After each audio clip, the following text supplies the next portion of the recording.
Selamat jumpa kembali dengan saya Leonardo Rimba dalam acara Bincang-Bincang Spiritual. Kita ngobrol ngalor gitu tentang dunia spiritualitas di Indonesia, berbagi pengalaman, pengalaman senang, pengalaman sedih, pengalaman konyol, pengalaman norak, pengalaman lucu, segala macam. Kita semua sudah ngalamin. Kita bisa berbicara dari pengalaman kita sendiri. Kita tidak ngasih nasihat-nasihat, tetapi kita cerita tentang bagaimana kita bertahan hidup dengan pencerahan masing-masing, ya, dengan cara melihat masing-masing, dengan cara ngotot masing-masing, dan dengan keberuntungan ataupun kesialan masing-masing, tanpa bilang yang ini salah atau yang itu betul. Seperti biasa, MC Anda Wahyudi Apiansa. Sampurasun. Hari ini Mas Wahyudi memakai apa ini topi, kalau saya bilang ini topi kulit harimau, ya. Ini khas Sunda. Kasunda, Ikat kepala. ikat kepala, ya. Orang Bali bilang udeng, ya. Udeng itu umum, tetapi ini saya bilang udeng kulit harimau. Cuman bagusnya Mas Wahyudi tidak pakai kulit harimau asli, ya. Sebab kalau pakai kulit harimau asli itu ilegal, ya. Karena harimau kan binatang langka, dilindungin, ya. Ini kulit imitasi teman-teman, tapi memang motifnya motif harimau. Ini ikat Pajajaran. Pajajaran, ya. Oh, seperti ini gaya ikat Pajajaran. Betul. Oke. Ini Panglima yang begini. Panglima, ya. Oke, makasih Mas Wahyudi. Di sebelah Mas Wahyudi di Mas Bambang Budiarto. Nah, Mas Bambang Budiarto juga anggaplah salah satu teman kita yang paling senior, ya. Walaupun saya sendiri lebih tua dari Mas Bambang, ya. Jadi di antara kita bertiga ini saya yang paling tua. Setelah itu Mas Bambang, dan ketiga Wahyudi yang paling muda, ya. Cuman kalau mau ditanya siapa lagi yang lebih tua, ada tapi nggak banyak. Jadi kita ini sebenarnya ya memang termasuk orang-orang yang cukup muda dan tidak terlalu tua gitu loh, ya. Berjiwa muda. Berjiwa muda. Kalaupun tua pun tidak pernah merasa tua. Banyak yang bisa kita bagikan. Teman-teman bisa belajar bagaimana ternyata komunitas spiritual Indonesia ini nggak terlalu aneh, ya. Wahyudi termasuk yang paling aneh, ya. Tetapi anehnya kita pun aneh untuk membantu, ya.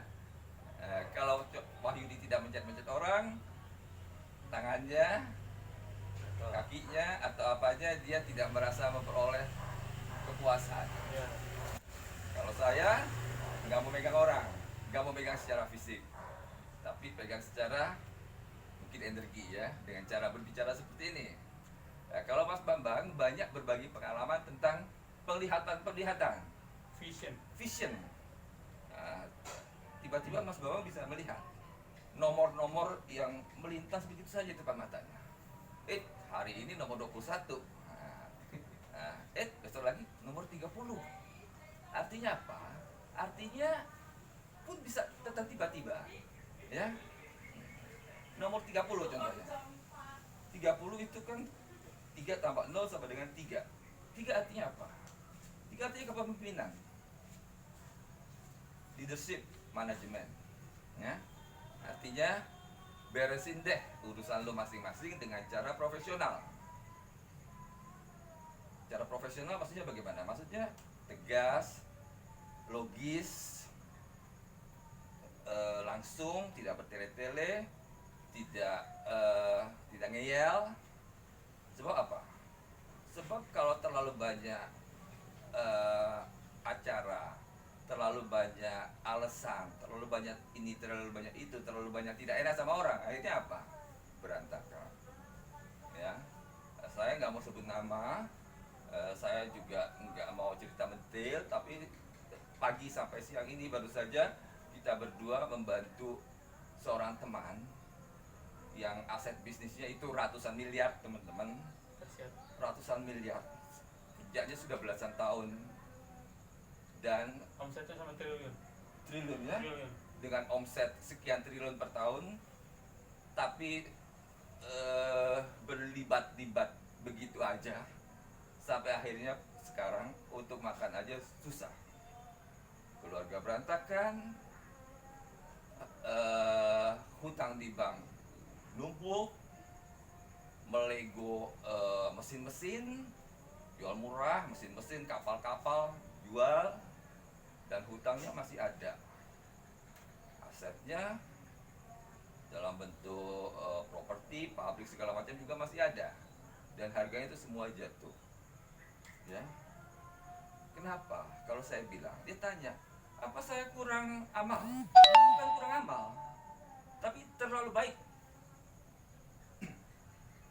Terlalu baik. Bukan berarti Anda menjadi orang spiritual untuk belajar menjadi orang baik, tidak. Jadi orang baik oke, tetapi kalau jadi orang terlalu baik tidak oke. Betul. Teman kita tadi, ya, kalau dia stabil, dia mungkin dia sudah asetnya udah sekian triliun, tapi karena dia terlalu baik dengan modal sekian puluh miliar bisa berkembang sampai ratusan miliar, sekarang kalau dihitung itu mungkin sudah minus. Tapi kita mau bilang apa? Datangnya pun udah sekarang, baru pertama kali tadi, ya. Saya bisa ngomong seperti ini langsung karena saya memberikan konsultasi berupa tanya jawab seperti ini dengan menggunakan kartu tarot. Tetapi Wahyudi tanpa banyak ngomong langsung dia pegang, langsung dia pencet, itu energi negatifnya keluar sampai teman kita muntah-muntah di kamar mandi. Langsung Muntah-muntah. dapat kerja sama beberapa kali. Telepon beberapa kali. Ya, dan kita bisa lihat sendiri bahwa energinya langsung berubah, koneksinya juga, rekan-rekannya bisa merasakan dari jauh, oh kayaknya ada yang menarik-narik. Akhirnya mereka menelpon, bicara untuk bertemu dan sebagainya dan sebagainya. Udah lama nggak nelpon, jarang. Iya, seperti itu. Itu adalah proses penyembuhan. Ya, bukan orang jahat loh. Ini orang baik. Kalau saya bilang, lu sih terlalu baik jadi orang. Ya, terlalu baik jadi orang, mengundang orang lain untuk berbuat jahat. Kalau saya ketemu orang, ini orangnya, waduh, anggaplah orangnya agak gimana gitu ya.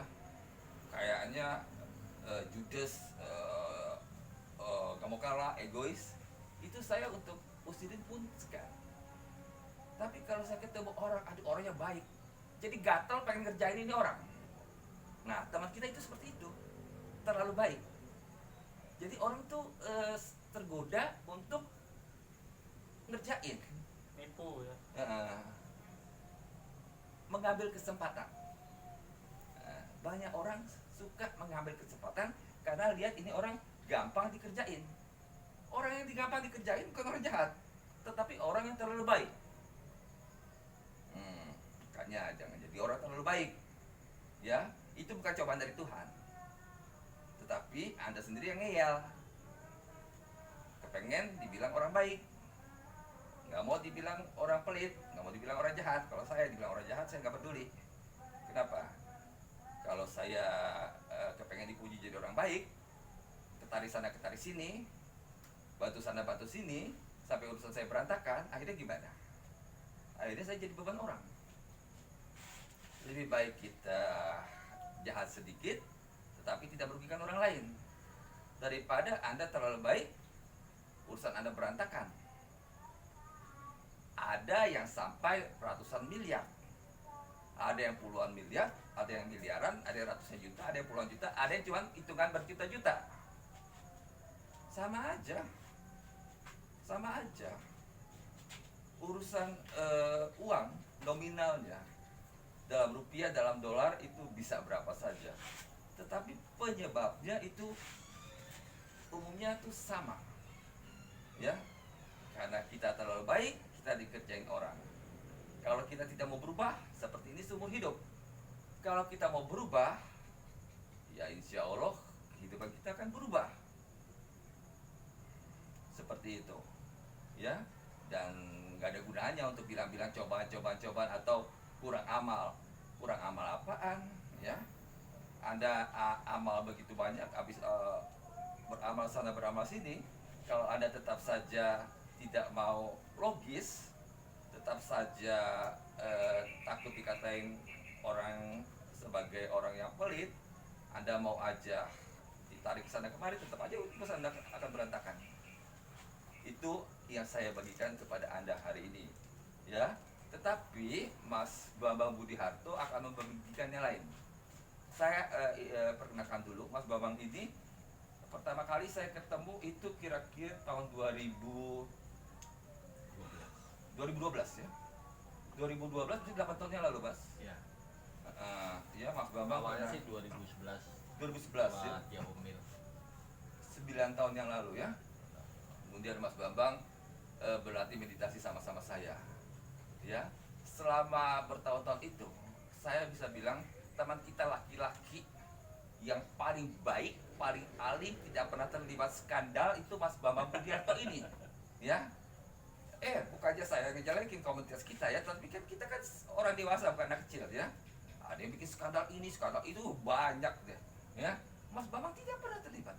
Ini laki-laki yang paling bersih. Ya, tapi masa kita mesti bilang cobaan ya Mas Bambang? Ya.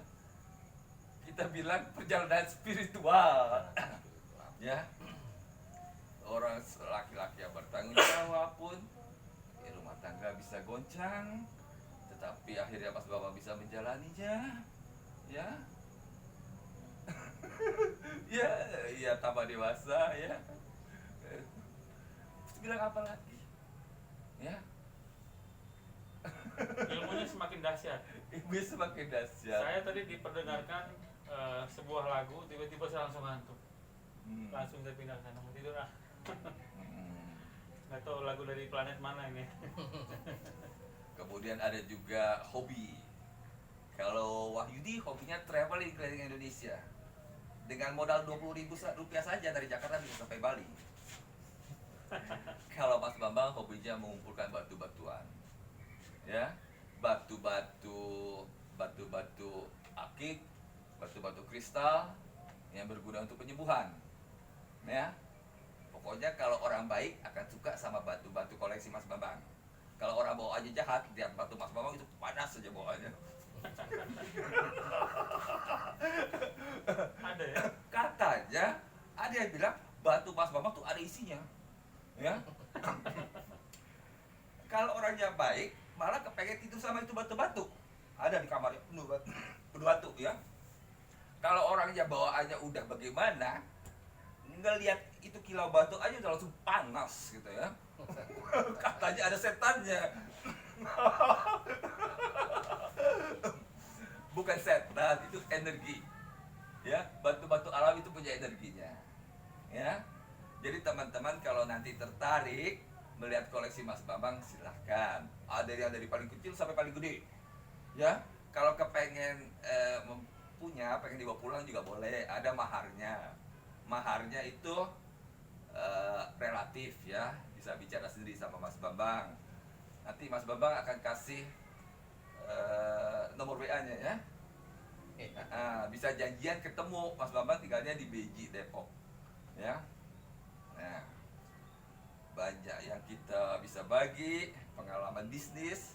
Mas Bambang ini bukan orang bisnis. Bukan orang yang mencari penghidupan dari dunia spiritual, enggak. Mas Bambang ini seorang manajer profesional. Ya, tetapi memang mendalami spiritualitas. Kalau Wahyudi ini seorang penyembuh profesional. Tetapi bukannya profesional yang harus semuanya serba dalam bentuk moneter, tidak. Ya, patokan kita tetap sosial ya. Tetap sosial. Walaupun asetnya ratusan miliar, kalau lagi jatuh datang ke tempat saya nggak perlu bayar apa-apa. Benar seperti itu. Ya, kita ini happy kalau bisa ngebantu. Ya, karena kita juga pernah jatuh. Betul. Ya, kalau kita jatuh, untuk minta bantuan orang aja tuh kayaknya tenaga udah gak ada. Ya, benar. Betul. Tetapi akhirnya kita bisa belajar untuk memahami bahwa manusia tuh hidup kadang-kadang di atas, kadang-kadang di bawah, emang benar. Betul. Akhirnya belajar untuk bersyukur, ya, belajar untuk hidup apa adanya aja, nggak kepengen cari nama, nggak pengen cari dipuji orang, ya, nggak kepengen jadi orang sakti, ya, walaupun katanya sakti sebenarnya itu biasa-biasa aja. Tetapi kalau tidak ada segala embel-embel yang namanya kodam, energi, sakti, itu kayaknya kita agak kurang ininya rasanya. Sebagai orang spiritual kita harus pakai bubu-bubu seperti itu. Jadi kayaknya ada lucunya juga, kayaknya ada humornya juga, ya. Sebab kita bisa bicara spiritualitas dengan kosakata yang kering, ya, ada model kayak begitu, ya, hambar, tidak berasa. Nah, tapi karena kita bisa menggabungkannya dengan gaya-gaya yang ada di budaya kita, itu akan membuat orang untuk merasa bahwa sebenarnya ini sesuatu yang tidak aneh, sesuatu yang tidak jauh, sesuatu yang bisa kita jalanin. Spiritualitas bisa dijalanin tanpa harus begitu-begitu amat. Yang begitu-begitu amat dibandingkan yang tidak begitu-begitu amat sebetulnya sama aja. Bedanya yang itu lebih banyak, mungkin pakai tempelannya lebih banyak. Kalau Wahyudi tempelannya termasuk minimalis. Tetapi kan itu tempelan. Kita tempelan bolehlah untuk kalau kita lagi festival, ya. Tetapi kalau sehari-hari biasa aja. Kenapa? Yang penting kita bisa hidup stabil, dan kalau ada yang minta bantuan kita bisa bantu. Udah, kita bantu orang, dibayar syukur, nggak dibayar juga syukur. Tapi kebanyakan dibayar, ya. Bayar syukur ngasih pahala. Bukan begitu? Kalau saya Bukan. Kalau saya ngomong itu bukan berarti saya ingin mengecam. Saya nggak pernah mengecam siapa-siapa, sebab saya tahu teman kita macam-macam. Ada yang profesional healer, memang hidupnya dari situ, no problem, ya. Ada yang hidupnya banyak pemasukannya, dari jualan, dari ini, dari itu, dan tidak mengandalkan dari dunia spiritual. Seperti saya nggak mencari uang di dunia spiritual, ya, ada, ya, macam-macam. Jadi pilihan orang tuh macam-macam. Jadi kita nggak bisa mengecam, kita nggak bisa bilang lu mesti begini, lu mesti begini, nggak bisa. Sah-sah aja. Biasa aja, ya, karena kita tahu jalan itu orang juga beda-beda. Patokannya adalah kita bertanggung jawab terhadap diri kita sendiri. Saya bilang sama Mas siapa tadi itu, kamu terlalu baik sama orang. Iya, katanya emang iya, terlalu baik sama orang, akhirnya kamu jatuh bisnisnya. Nah, sekarang udah tahu, berubah, iya, mau berubah. Seperti itu, kita bertanggung jawab terhadap diri kita sendiri, ya, dan orang-orang dekat kita. Kalau kita tidak mau berubah dan hidupnya makin lama makin susah, ya kita tanggung sendiri. Ya, ada orang ngeyel kayak begitu, makin dikasih tahu, makin dikasih saran, malah muter, akhirnya dia terpelintir sendiri. Ada kayak begitu, ya. Ada juga orang yang sedikit-sedikit nanya aja habis-habisan, terus-terusan, nyebelin kayak begitu. Udah, itu aja introduction dari saya. Ini master seremoni Anda ini namanya Wahyudi Apriansyah, seorang penyembuh profesional.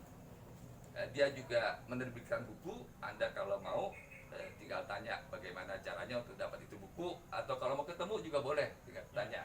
Nah, kemudian Mas Wahyudi ini akan mengorek-ngorek. Oh, kita pakai istilah sekarang mengorek-ngorek, ya. Bagaimana Mas Bambang Budiarto bisa menjadi seorang pria yang Mas Dewo bilang termasuk pria yang paling stabil, paling baik di komunitas spiritual Indonesia, Paling saleh. paling saleh, tetapi pun tidak luput dari cobaan. Dan bagaimana Mas Bambang bisa akhirnya keluar dari itu semua dengan menjadi lebih spiritual, lebih dewasa, lebih menikmati diri sendiri, lebih bahagia kelihatannya sekarang. Ayo silakan. Ya, terima kasih. Itu pembukaan dari Mas Nur sini. Mas Abang sini. Mas Lah. Afi, sini. Om beliau kemana? Sini aja. Pembukaan. Nah, istirahat ya, ngantuk. Oke, assalamualaikum warahmatullahi wabarakatuh. Sampurasun Rahayu. Kita bertemu lagi, sahabat-sahabat spiritual Indonesia, bersama saya Wahidi Hafiansyah.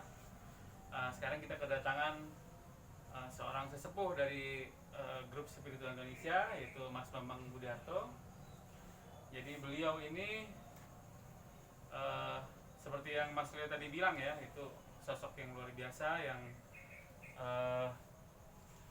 sederhana tapi menurut kita sakti ya. Karena banyak orang yang sakti tapi tidak sederhana, malah lebih rumit. Nah, di sebelah Mas Bambang namanya Mas siapa Mas? Subekti. Mas Subekti ya, oke. Sebelumnya kita kenalan dulu ya. Bisa diperkenalkan masing-masing ya dengan Mas Bambang. Mas Bambang aslinya dari mana Mas? Nah ini kalau ditanya asli itu saya juga bingung. Asli itu tempat lahir atau keturunan? Tempat lahir, keturunan bolehlah. Kalau tempat lahir dari Sumatera, dari Sumatera. Lampung. Lampung, ya. Ah, tapi ayah dan ibu Asli asli Jawa. Jawa. Ya. Itu jadi kalau dibilang asli ini saya juga bingung aslinya mana. Aslinya ya saat ini orang Indonesia. Orang Indonesia ya. Ada seperti orang Jawa, Sumatera Utara ya. Iya. Aku orang Jawa. Oh, tapi bahasanya Medan ya. Iya, itulah kira-kira. Oke. Mas boleh perkenalkan Mas Bekti dari mana? Saya Subekti. Mas Subekti. Saya Ya? lahir di Jakarta, Lahir di Jakarta. Jogja, Orang tua di Jogja. Iya. Lebih tepatnya di Sleman. Sleman. Sleman. Oke. Kita bincang-bincang ya dengan Mas Bambang maupun Mas Subekti ya. Boleh dong kita sharing-sharing, ada pengalaman spiritual apa nih yang bisa dibagikan sama sahabat spiritual Indonesia nih. Ya, boleh aja. Nah, Ya, oke. Pertama itu bicara tentang masalah spiritual. ya. Eh, Kalau menurut saya pribadi di tempat kita memang agak rancu karena kebanyakan kalau orang bicara spiritual itu arahnya ke supranatural. Oh gitu ya. Ya, jadi yang akan dianggap sebagai spiritualis gitu kan. Kalau dia punya kemampuan ini itu, kemampuan bisa melihat alam lain, indigo, atau mungkin punya kemampuan yang tidak natural atau supranatural, Super normal. di luar normal lah kan gitu kan. Baru bisa mengklaim sebagai seorang spiritual. Tapi bagi saya memahaminya mungkin berbeda. Gimana tuh bedanya? Ya, berkaca dari pembelajaran yang sudah saya alami, sederhana aja sih sebenarnya masalah spiritual. Biasanya kalau kita mengacu ke spiritual itu kan dari katanya sendiri kan spirit, Betul. jiwa. Jiwa. Ya, jadi spiritual itu sederhana sebenarnya, perjalanan jiwa. Cuman bagi orang awam itu biasanya mulai khawatir atau rasa ada sesuatu yang berbeda itu saat misalkan dalam kondisi Oke, sakit. atau mungkin menjelang ajal, Bilang aja. atau mungkin sudah sepuh, mulai sepuh ya. Baru inget ini mau mati atau mau apa nih ya, baru inget tentang jiwa. Jadi selama hidup sekian lama dia pikir ya sudah beraktivitas seperti biasa. Nah, kalau sudah mulai sakit atau mungkin ada teman yang meninggal kan gitu kan. Atau mungkin ada lihat iring-iringan ambulan membawa orang mati yang lewat, baru dia ingat kan gitu kan. Oh iya, saya punya jiwa, nanti saya akan ke sana. Hal-hal seperti itu sepertinya menjadi pemahaman yang umum di tempat kita. Jadi baru ingat tentang perihal jiwa atau spirit ini saat sudah pada kondisi tertentu. Nah, untuk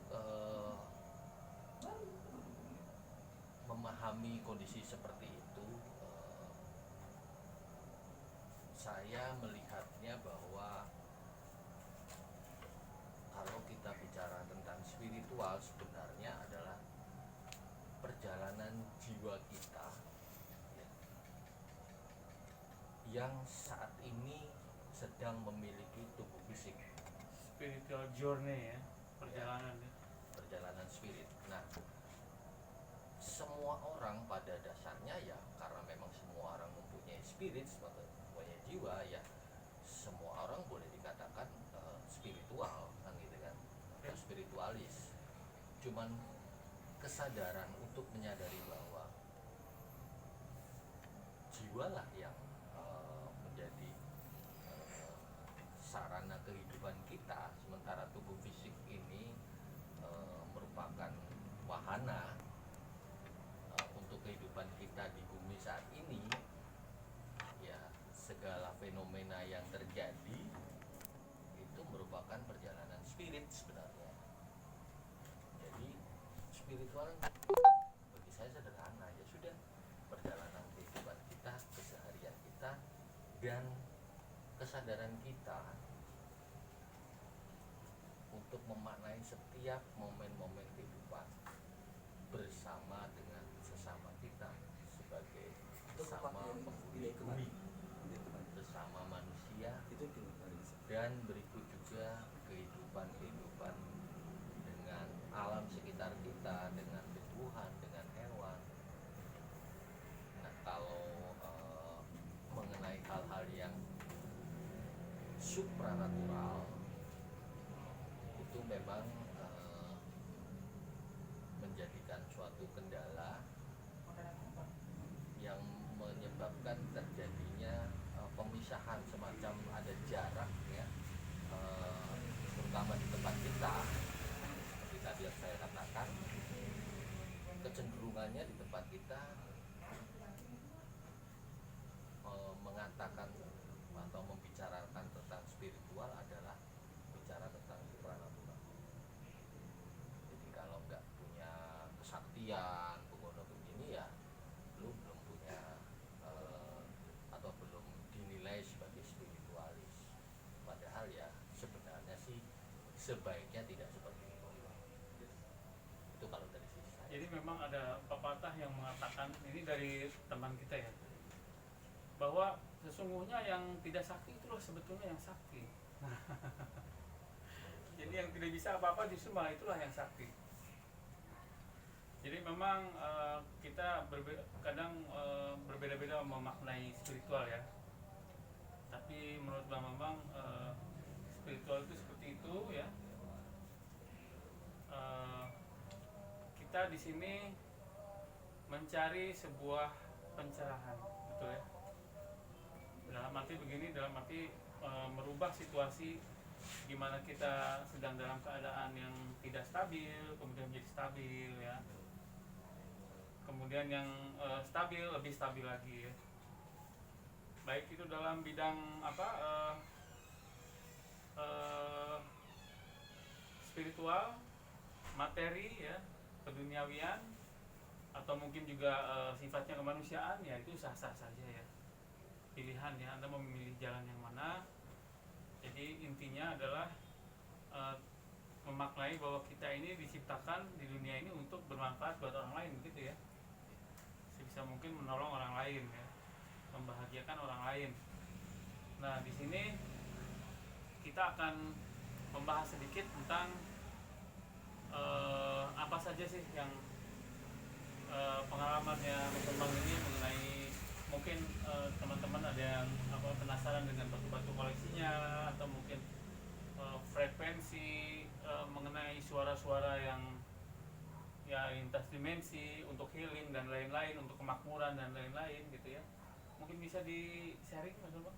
Ya, jadi gini, sejak dari awal saya tersadar dan memulai dalam tanda kutip sebutan sebagai berkesadaran atau mulai tersadar akan jiwa saya atau memulai perjalanan spirit, pada awalnya sih cuman sekedar penasaran saja, tapi kemudian timbul pertanyaan besar di benak saya. Seperti yang tadi sudah saya sampaikan, mengapa kok kondisinya di tempat kita selalu beranggapan bahwa seorang spiritualis itu harus yang bisa punya kesaktian, bisa melihat ini itu kan gitu kan. Nah, fenomena-fenomena yang terjadi untuk yang kondisi yang tidak normal, atau boleh dikatakan kalau di barat sebagai paranormik atau kondisi yang tidak normal, menjadi dasar saya untuk menggali lebih jauh mengenai makna spirit. Nah, dasar pemikiran saya sejak dari awal adalah saya punya keyakinan bahwa antara sains dan spirit itu punya keterkaitan sebenarnya ya. Namun ada sedikit perbedaan antara spiritual barat dan spiritual timur. Ya. Kondisinya seperti itu, sehingga dan masing-masing memiliki sudut pandangnya sendiri-sendiri. Nah, saya mencoba mencari dan menggali, dan ternyata memang ada benang merah di situ yang mungkin belum banyak disadari. Itu punya keterkaitan yang sangat erat sebenarnya antara sains dan spiritual. Dalam perjalanan penggalian saya menemukan keterkaitan dengan Tesla, dengan Einstein, dan ada banyak lagi saintis-saintis di dunia barat dengan pemahaman para spiritualis yang ada di timur, di mana kemudian saya rangkum dalam satu kesimpulan. Esensinya sebenarnya sama, cuman dalam sisi yang berbeda. Jadi kayak semacam koin, satu koin tapi dua muka, dua sisi yang Dua berbeda, mata tapi uang, ya? dua mata uang yang berbeda, tapi esensinya sebenarnya sama. Nah, untuk mempersingkat dan memperjelasnya, akhirnya saya mendapatkan pemahaman bahwa semuanya adalah bentukan energi dengan frekuensi dan vibrasinya masing-masing. Oke. Nah, dari situlah saya bisa memaknai dan memandang dengan pemahaman yang baru, teman-teman yang ada di tempat kita dengan mungkin sudut pandang yang berbeda, dengan budaya yang berbeda, dengan model yang berbeda-beda, gitu kan, dengan keilmuan yang berbeda-beda, namun semuanya sebenarnya bisa dirangkum dalam satu pemahaman, dan itu kita gabungkan dengan konsep yang ada di barat, dengan pemahaman Einstein, Tesla dan lain sebagainya. Ternyata memang itu nyambung, ada benang merah di situ. Jadi kesemuanya yang tercipta di semesta ini adalah bentukan dari energi, frekuensi dan vibrasinya masing-masing. Begitu kira-kira gambaran yang Jadi lebih ke sains modern ya. Jadi sesuai dengan apa Tesla, kalau misalkan kamu ingin mengetahui sesuatu itu perhatikan frekuensi, vibrasi, apa lagi? Energi yang ada. Energi ya, Ah, energi yang ada ya. iya. Segala sesuatunya berarti energi. Oke. Saya ambil contoh yang simpel saja, misalkan kayak kalau di tempat kita mungkin ageman ya, keris Ageman, kan gitu keris, kan. ya. Keris itu adalah warisan budaya dari Jawa, Jawa, Nusantara. Nusantara lah ya, kita katakan. Pada zaman dahulu teknologi pembuatan keris itu tidak sembarangan orang bisa melakukan. Ya. Artinya bahkan mungkin beberapa keris itu sampai diteliti di luar, itu sampai mereka juga bingung bagaimana bisa membuat atau mencampur berbagai jenis logam dalam satu tempat atau satu wadah dengan teknik lipat yang luar biasa, yang belum atau mungkin belum ada di dunia barat, dan baru diketahui setelah diteliti lebih lanjut mengenai teknik pembuatan keris, lipatan keris. Karena memang empu-empu zaman dahulu itu memang benar-benar mengolah keris sedemikian rupa, mencampur dari berbagai logam dan memaknainya sebagai benda yang berenergi, kan gitu kan. Nah, saya melihatnya bahwa itu adalah bentukan dari budaya masa lalu, di mana menggunakan kekuatan yang ada di semesta ini, memadukan, menyelaraskan sehingga membentuk pusaran magnetisme yang ditempatkan di satu tempat.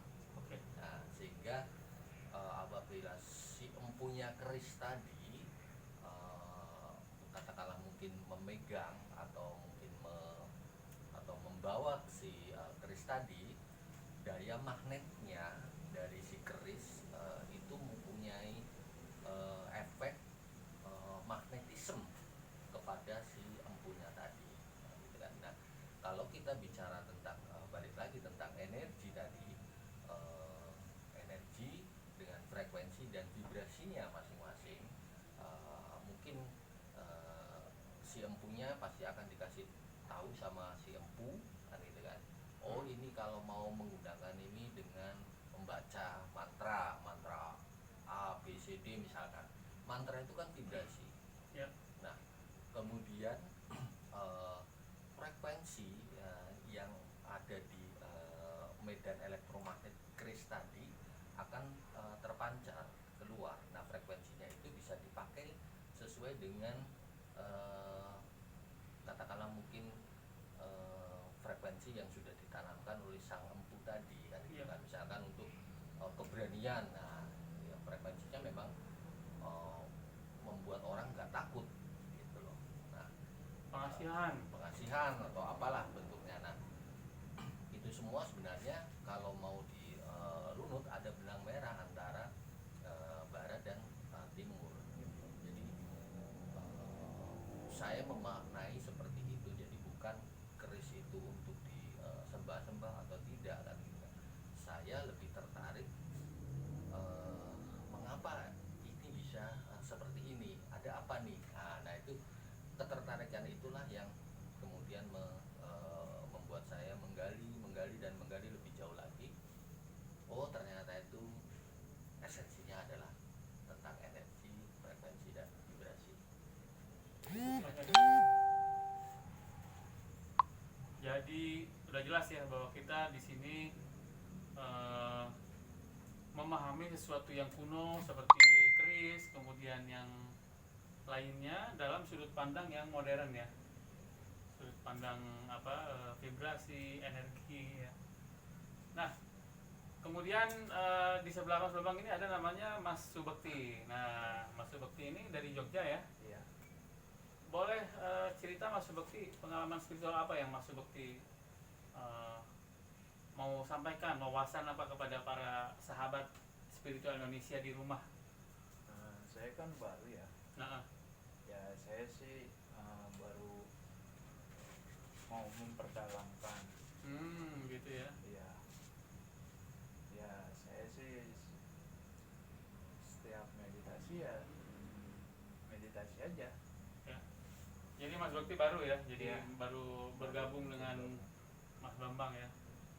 Nah, mungkin Mas Bambang ada sesuatu yang jadi sahabat spiritual Indonesia kalau pengen tahu ya, beliau ini adalah kolektor berbagai macam jenis batu ya, dari yang bentuknya aneh-aneh ya, dari bentuknya yang paling gelap sampai yang paling terang ya. Itu selain batu-batu apa koleksi keris juga Mas Bambang? Saya sih sebenarnya kalau untuk keris enggak, Kurang ya? bukan bukan pengkoleksi ya. Artinya gini, dulu itu saya cuman prihatin, Mas Wahyudi ya. Prihatin akan kondisi keris di tempat kita, karena kebanyakan orang memandang bahwa keris itu ya ini open saja. Orang sekarang kalau melihat keris itu mesti akan mengasumsikan dengan syirik, musyrik, atau mungkin benda-benda yang punya kekuatan goib, ya semacam itulah. Nah, sehingga saya cukup prihatin dengan anak-anak muda, terutama yang generasi kita yang katakanlah mungkin Masih generasi milenial ya sekarang ini ya, milenial ya. sampai melupakan nilai budaya yang terkandung dalam bentuk peninggalan budaya masa lalu, Filosofi sejarah ya. filosofi sejarahnya dan lain sebagainya. Sehingga mereka kecenderungannya adalah mengabaikan dan menyingkirkan benda-benda budaya ya, saya bilang benda budaya, benda-benda warisan leluhur yang kalau boleh dibilang justru dihargai oleh pihak luar. Bahkan UNESCO sendiri sudah memberikan penghargaan bahwa keris adalah warisan dari Nusantara. Iya. Nah, yang terpikir di benak saya saat itu, kalau terus orang luar menghargai keris, tapi di sini kerisnya malah disingkirkan, tidak dihargai oleh orang-orang yang tinggal di Nusantara ini. Nah, suatu ketika pada saat ditanya sama orang luar, sama bangsa lain, benda budaya kamu apa? Keris. Mana kerisnya? Nggak ada kerisnya. Kerisnya mana? Kerisnya lari keluar negeri semua, Iya. dibeli sama orang luar semua. Nah, gitu kan. Tapi udah ada ya museum keris di Indonesia, udah ada ya. Ya, kemudian kan dari situlah saya prihatin gitu loh. Ya sudah, saya punya niat kalau ada yang mungkin tidak mau lagi ketempatan keris, atau mungkin merasa repot dan lain sebagainya, dan atau mungkin malah takut ya, ya monggo sini saya rawatin. Nah, ceritanya begitu, sehingga akhirnya satu persatu ya berdatangan. Tapi memang saya tidak mengkhususkan atau mengkoleksi keris-keris yang ada. Niat saya cuma mau merawat saja, daripada mungkin dipotong-potong atau mungkin dijadikan besi, ya besi loakan lah kan itu kan. Sayang Karena ya. karena saya merasa bahwa ini adalah peninggalan warisan budaya dari leluhur kita. Kalau boleh tahu punya berapa biji ini apa koleksi Waduh, keris? saya nggak ngitung. Banyak Berapa? pokoknya. Ya lebih dari satu kan banyak. Lebih dari 100 juga banyak. Ya lebih dari satu kan juga banyak, bisa dua, bisa tiga kan gitu kan. 1000 ya. Tapi dalam arti kata memang saya tidak mengkhususkan atau punya niat untuk menjadi kolektor. Tidak keris. spesial ke situ ya. Tidak spesial situ. Oke, selain keris nih, apa nih yang bisa diceritain dengan batu-batuan? Kalau batuan itu kan beda lagi ya. Kalau batuan itu saya tertarik karena faktor umur bumi. Jadi saya memahami berbagai keindahan yang tercipta di bumi ini Oke. dalam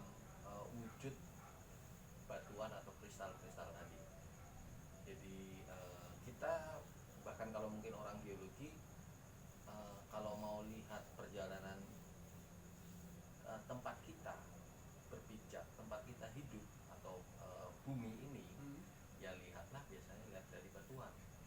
Karena usia batuan atau mungkin paparan yang ada di batuan itu bisa bercerita, ini loh bumi ini mengalami begono begini kan gitu kan. Nah itu memang lihat dari batu-batuan yang ada kan. Bumi ini usianya udah sekian ya, udah Bumi ini begitu tua. sekian, representasi dari misalkan masa mungkin masa dinosaurus, batuannya seperti apa kan gitu kan. Nah dari situ saya mengagumi akan keindahan-keindahan dari alam semesta yang bisa kita nikmati dalam bentuk yang mini, representasi yang mini. Nah memang tidak menutup kemungkinan dari pemahaman yang lain yang di tempat kita mungkin kurang disadari, yaitu dalam wujud kristal. Karena kristal itu sebenarnya tidak pernah lepas dari kehidupan kita dari dulu sampai sekarang. Semuanya juga sampai sekarang juga masih berkaitan dengan kristal. Jam tangan yang kita pakai, kacamata yang kita pakai, Kristal, kemudian microchip komputer yang kita pakai, memori juga, semuanya pasti ada kaitannya dengan kristal. Saya tertarik dan ya sedikit banyak memang saya memiliki beberapa koleksi dari berbagai macam batuan dan kristal yang ada, baik itu di Nusantara maupun di dunia. Begitu kira-kira. Ya. Jadi buat para sahabat semua yang menonton acara ini, silahkan bertanya ya di kolom komentar. Jadi apa aja yang akan ditanyakan kepada Mas Bambang ini, atau mau nanya koleksi batunya apa aja, koleksi kerisnya apa aja, silahkan nanti tulis di kolom komentar ya. Nanti akan dijawab juga di kolom komentar. Bisa lah, jadi video doang, nggak tayang langsung. Iya, nggak apa-apa. Nggak apa. Nggak apa-apa. Jadi begitu nanti langsung dijawab oleh Mas Bambang ya. Nah, kita akan membuat sebuah kesimpulan ya. Jadi gimana Mas Bambang?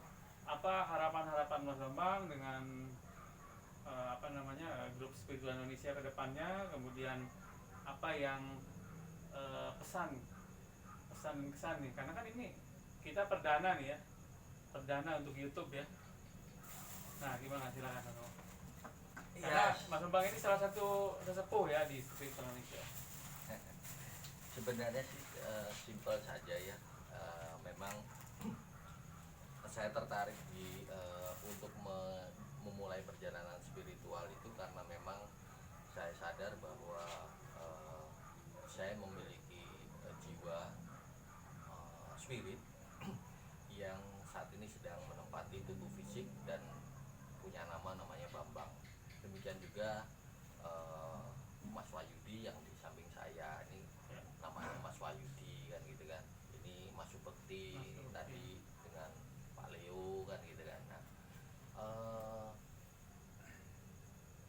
kalau boleh dibilang sebenarnya tidak perlu neko-neko. Jalanin aja, merinding aja. Kita berjalan dalam ranah spiritual. Jadi kalau saya pribadi Harapannya punya pameo ya. Pameo. Oke. Menggelinding dalam kesadaran. Menggelinding dalam kesadaran. Oke, menggelinding dalam kesadaran. Ya, dalam arti kata memang apa yang kita pahami dalam kehidupan sekarang ini, terutama di masa-masa seperti ini, mungkin menjadi suatu hal yang susah ya. Semua juga susah sekarang ini. Semua juga Tidak mudah ya. Kondisi kehidupan di tempat kita boleh dikatakan memang tidak ya. mudah untuk bertahan, tapi cobalah untuk memahami. Dan satu hal yang paling sering terlupakan dari kita adalah rasa bersyukur. Bersyukur, gratitude.